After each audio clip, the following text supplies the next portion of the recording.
All right, guys. Anyway, I wanted to go ahead and do a video talking about the ShopSmith Power Pro. And the title of the video is why I think you should upgrade to the Power Pro if you're a Mark V owner and you're possibly considering it. So I just wanted to give you my personal thoughts and experiences on using the machine. This particular ShopSmith here, I bought this back in 2015. It was originally a Mark V. I think I want to say I paid around $1,500 for the machine and stuff like that, and I was really excited about getting it. Prior to that, I had standalone woodworking equipment. I've actually been doing woodworking since 2004, and it's mostly been in the form of home remodeling and things of that sort. So I've had standalone items like a table saw and a drill press and things of that sort. And then what happened is that I had moved, and when I did that, there was not enough room in my garage to house all of those tools. Plus, I had to sell some of the tools during the move. We just didn't have the space for it. And so I wanted to get back into the woodworking, but I really didn't have the space to have a lot of those standalone items and things of that sort. It just takes up a lot of space. Plus, I didn't have a lot of workbench space either. And anyway, I was kind of contemplating some different possibilities on what type of machine to get. There was one that was made by Triton that was kind of like a multi-purpose work center where you had a base and then you would buy various attachments like a table saw. You could do cross-cutting, you could do some joining, you could cut wide sheet goods with a panel slide attachment. But that particular unit that I saw that was advertised, it was actually only sold in England, and I think Triton was just now coming into making a multifunction tool in the United States.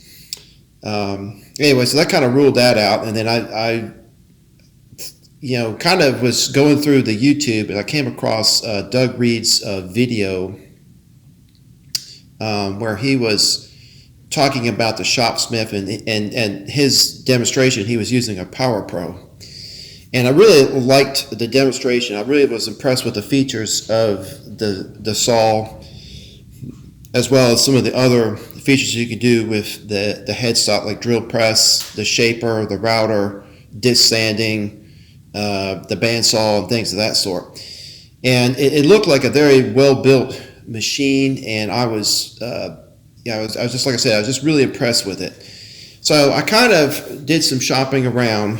I couldn't afford a brand new one, so lucky for me, there was a gentleman that was just north of where I was living that was actually he would buy ShopSmiths. He would go to estate sales and things of that sort and buy them up, and then he would turn around and resell them. So I happened to meet him through Craigslist, I believe, and went up there, and he had a bunch of units for sale.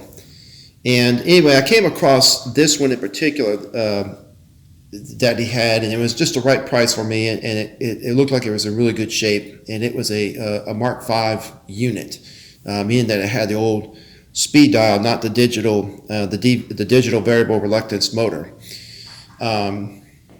Anyway, I got it home, got it assembled, and I really enjoyed using it.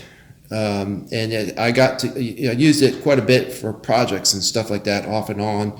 I actually helped to build the workbench, which I'll show you a picture of it here. That's behind me. Used it for various aspects in that particular build. And anyway, as time pressed on, I noticed that one thing, I was starting to have some issues with the Mark V headstock that I had.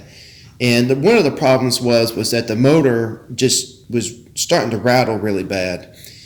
And to me, I was thinking that was an indication that the that the bearings were going out in the motor. So I kind of took it apart. I kind of looked at it, and I kind of, contemplated, well, what should I do? Should I, try and repair it myself? And I think I came across a video by Jacob Anderson, and he has a very good video for those of you that have a Mark V and you're wanting to rebuild it. I highly recommend his videos. He takes you through step by step of tearing it apart, what to look for, what to clean, and putting it back together. So I went ahead and got all the parts I needed to overhaul the headstock that I had, and got it apart and put it back together. Now, there was a few issues that I ran into, one of which was in the motor. The motor was not one of the older motors where you have two bearings. You have a bearing on the forward, the drive shaft, but you have a bearing on the forward drive shaft and one in the rear of the motor. This motor had one bearing. The rear of the back of the motor was basically a sealed bushing. In other words, when you fit the drive shaft into it, you would just pack grease in there. And honestly, before that, the motor it didn't really sound all that great. And I think what it was just I think that particular motor was not the greatest. Anyway, so I took the motor apart, got it all back together, and from there on out, for some reason, the machine, I don't know, it just didn't, wasn't too satisfied with the performance of the machine. And like I said, I think that the motor was about to give out. And anyway, at that time, I didn't really want to continue putting more time and money into repairing the machine and stuff like that. And the performance of it really dwindled tremendously, and I actually got to the point where I didn't really want to use the machine anymore, and I thought about actually selling the unit and going back to standalone units, so to speak. But anyway, I decided to hang in there. And eventually, the same person that I bought the ShopSmith from, he actually had a Power Pro headstock that he had gotten. It was basically, I was fortunate enough that the previous owner had bought it, had used it maybe one or two times, and then passed away. So he had purchased it as to take on a woodworking hobby at an older age. And so I contacted him about it, and he actually made a deal, got a good deal on the Power Pro headstock from him. What I did is I basically traded to him my old one for the Power Pro, and I got a little bit of a discount on it. Okay, actually my camera paused on me.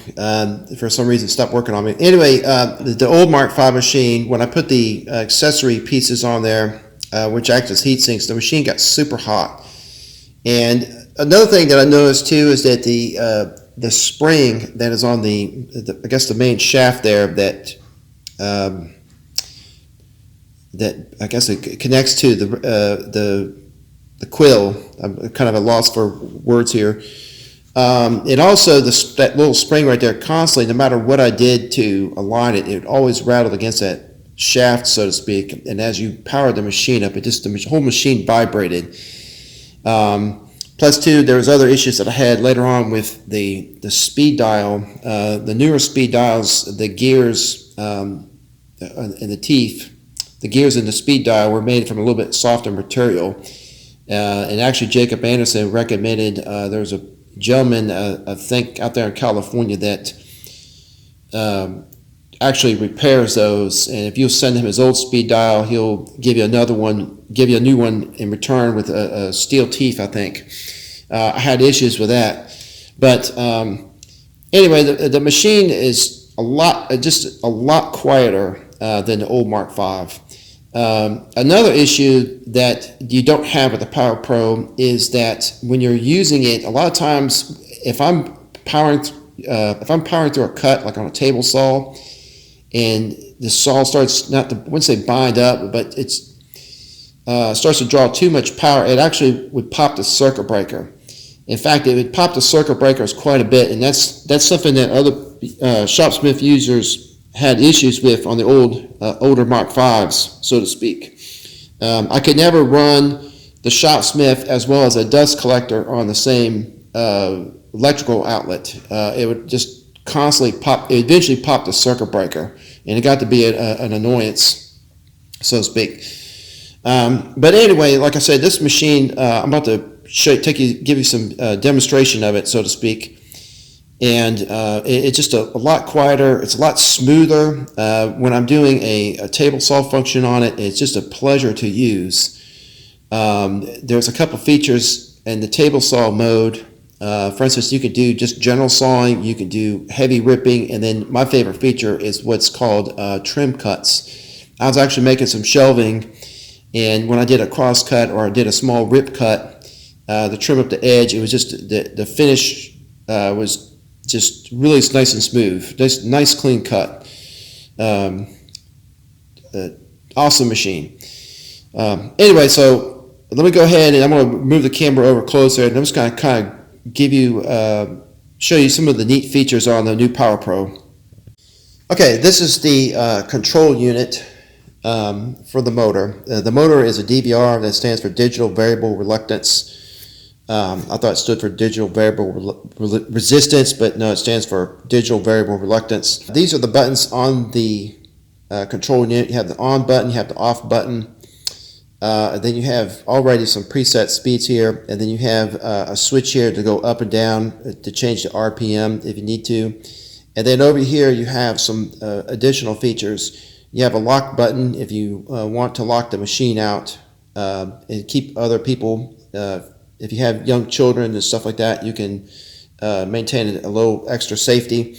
You have a chart button here, and then you have a confirm button, and then you also have a forward and reverse feature. That's another thing I forgot too that's awesome about this machine, is that if you need to reverse it, like say if you're doing a lathe work and you need to reverse the rotation, so to speak, to do sanding or something to that, you can do that on this machine. I'm going to just kind of zoom out just a little bit on the camera. Okay, so right now the machine's powered up. I'm not going to actually power it on, but the one thing is that the machine itself, when you power it on, you use the on and off switch, the main switch here. Let me tilt the camera up. This is what really powers on powers the machine on and off. This button here is what turns the machine on, and I'll explain that here in a minute. And this is what cuts off the procedure, turns off the machine. If you're in a table saw function, you just hit the off button and it'll turn it off. Okay, so let's go to chart. So I want to do the table saw. So I hit the chart. It says speed chart confirm. I hit confirm. And so you have some options here. You have bandsaw, and you just use these buttons here to go up and down. So I'm going to move over here. Okay, so table saw, you have to go up. There's thickness planer, table saw. So now I hit table saw, ask table saw confirm, I hit confirm. Now it has some different options. You have general sawing. You scroll down. If you scroll up or scroll down, it'll take you back. So it just goes in a loop. So I'm going to go down. You have heavy ripping, which is 3,500 RPM. You have trim cuts, which is a little bit higher RPM, 3,550. Then you have a dado. Then you have a molder, and it takes you back to sawing. So let's go back to the dado. Actually, let's go back to the molder for a second here. I'm going to hit confirm. Okay, so go ahead and confirms it. There was something else I wanted to show you. Okay, I'm going to hit the chart button again, hit speed chart. And that is in drilling. Okay, so drilling and boring, so I'm going to hit confirm. And so now you have some options here. It'll ask you the diameter of what you're boring or the drill bit you're using. Is it up to a 1/4 inch diameter? 1/4 inch to 1/2 inch, 1/2 inch to 3/4 inch, 3/4 to 1 inch, 1 inch to 2 inch, 2 inch to 3 inch, 3 inch to 4 inch, and then it keeps going up, so you have 5 to 6 inch diameter. All right, so let's go to up to 1/4 inch diameter. I'm going to hit confirm. Now it's going to ask you if you're using a hardwood or a softwood. So if you scroll down, you'll have softwood or a hardwood. And so if I hit confirm, it will ask you now what type of bit are you using. Are you using a twist bit, a brad point bit, a screw bit? It goes back to a twist bit. So we'll just say for right now we'll use a twist bit. And right now, so the machine's already set up to run for that particular procedure. And that's the thing that's nice about the machine, is that you don't have to go to that speed chart all the time. It's already done for you. Another thing I want to add real quickly too is another feature that I like is before you power the machine on, as a neat safety feature, is before I power this on, I'll tell you what, let me go to, I don't have the table saw.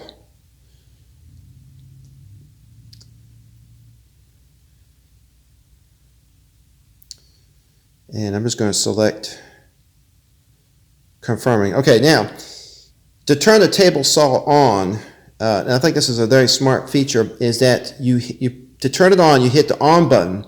So I'm going to hit on, but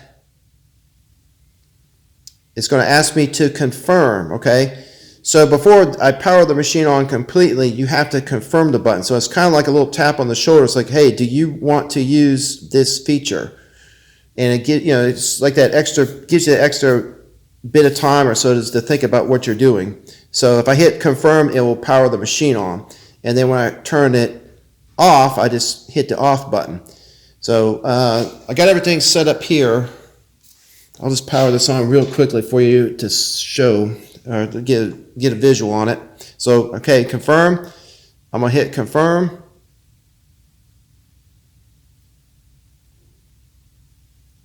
Okay, hit confirm, and it cuts off. Then hit off. I just hit the off button.